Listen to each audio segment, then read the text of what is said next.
ఒక రాజ్యాంగానికి సైన్యాధిపతిగా ఉన్నప్పటికీ ఆధ్యాత్మిక బాటలో నడిచిన గొప్ప ఆధ్యాత్మికవేత్త భక్త కనకదాసు అని కురబ సంఘ నాయకుడు రాజహంస శ్రీనివాస్ అన్నారు. అనంతపురం నగరంలో జరిగిన భక్త కనకదాసు జయంతి వేడుకల్లో ఆయన పాల్గొన్నారు. భక్త కనకదాసు విగ్రహానికి పూలమాలలు వేసి ఘనంగా నివాళులర్పించారు. వందలాదిగా కురబ సంఘ నాయకులు ఈ కార్యక్రమంలో పాల్గొన్నారు. ఈ సందర్భంగా రాజహంస శ్రీనివాసులు మాట్లాడుతూ ఎంతో ఉన్నతమైన జీవితం ఉన్నప్పటికీ కూడా ఆయన ఆధ్యాత్మిక బాటలోనే పయనించారన్నారు. శ్రీకృష్ణ పరమాత్ముని తన వైపు తిప్పుకునే విధంగా ఆయన భక్తి ఉందని కొనియాడారు.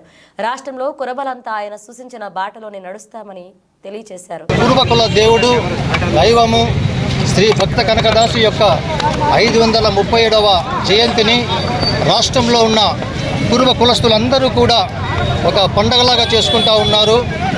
ఆయన జీవితము ప్రతి ఒక్కరికి ఒక ఆదర్శం.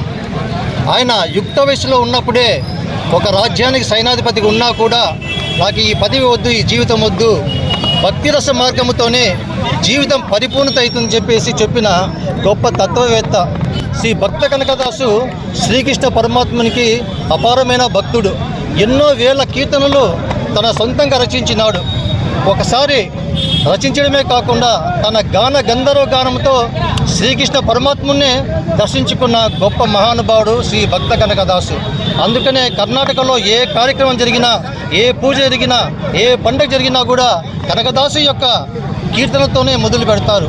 ఒకసారి శ్రీ భక్త కనకదాసు ఉడుపుకి వెళ్ళి శ్రీకృష్ణ పరమాత్మను దర్శించుకోవాలనుకున్నప్పుడు, నువ్వు వెనకబడిన జాతి కులస్తుడివి, లోపలికి అడుగు పెట్టడానికి నీకు అర్హత లేదు అని చెప్పి అర్చకులు ఆపినప్పుడు మనసు కలత చెందిన వాడై ఈ యొక్క నా బాధని, నా యొక్క భక్తిని శ్రీకృష్ణ పరమాత్మ తెలియజేయాలని చెప్పి గుడికి వెనక పక్కన వెళ్ళి తాను రచించిన కీర్తనని తన గాన గంధర్వ గానముతో ఆలపించి గర్భగుడిలో ఉన్న శ్రీకృష్ణ పరమాత్ముని, తూర్పు ముఖంలో ఉన్న శ్రీకృష్ణ పరమాత్ముడు తన భక్తికి మెచ్చి పడమర దిక్కున వెళ్ళి గర్భగుడి చీల్చుకొని శ్రీ భక్త కనకదాసుకి దర్శనమిచ్చాడు.